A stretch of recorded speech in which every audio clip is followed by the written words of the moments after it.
July is Sarcoma Cancer Awareness Month. According to the Cleveland Clinic, it is extremely rare, making up only 1% of all adult cancer diagnoses and about 15% of childhood cancer diagnoses. Jack is sitting down with experts to learn more about the rare disease. Lauren, joining me now is Dr. James Ouellette, Surgical Oncology with Premier Health. Thanks so much for joining us this afternoon. Let's jump in now. Where can sarcoma tumors normally be found? So yeah, sarcomas are interesting because they mainly develop in muscle, fatty tissues, nerves, bone. So really anywhere those things are found. Realistically, we see most sarcomas develop on the extremities. That's probably the most common place. We can see them in the trunk. And then really only maybe 15 or 20% will happen kind of in the abdominal cavity or in the back of the abdomen.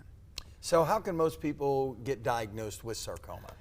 So it does require you to identify really kind of a lump or a mass, really in a place that you don't expect to have anything like that. Unfortunately, it sometimes takes, oddly, an injury in the kind of area near for people to discover, hey, there's something there that's not supposed to be, because they grow slowly, or they grow over time, and a lot of times people kind of just get used to slow changes in their bodies and don't really notice it as a problem. So what makes it so rare, this cancer so rare?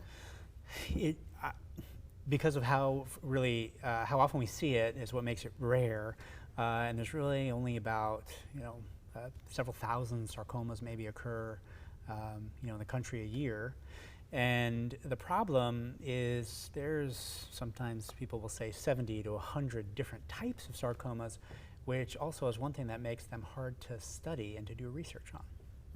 Well, what about symptoms? You said this can be something rather silent where it would take something else to get noticed, but are there things for people that are really tuning in can look for symptoms of sarcoma?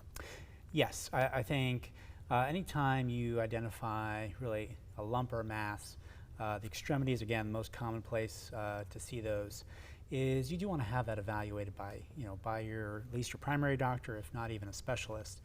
There are definitely benign tumors that can be like that, and it's going to be important to make sure to differentiate between something that's benign, that is really going to be of no consequence to your life, and then of course those sarcomas, which can be very devastating.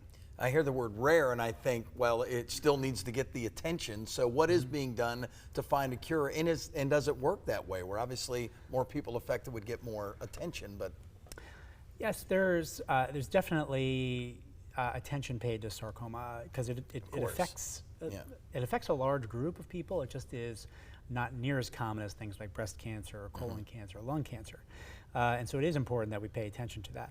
And as a kind of a specialist who deals with sarcoma, it is important that we pay close attention.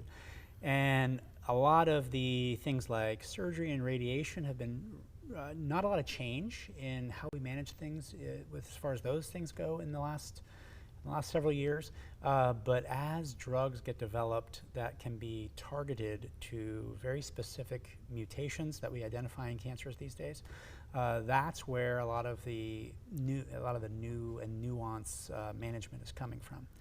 So it's very important for tumors to really get those evaluations, because one tumor may have no mutations that we can act upon, and another may have one or more, and it really changes the type of treatment that is available to people. All right, thank you very much. Dr. James Ouellette, Surgical Oncology with Premier Health. We appreciate your time this afternoon. Thank you for having me.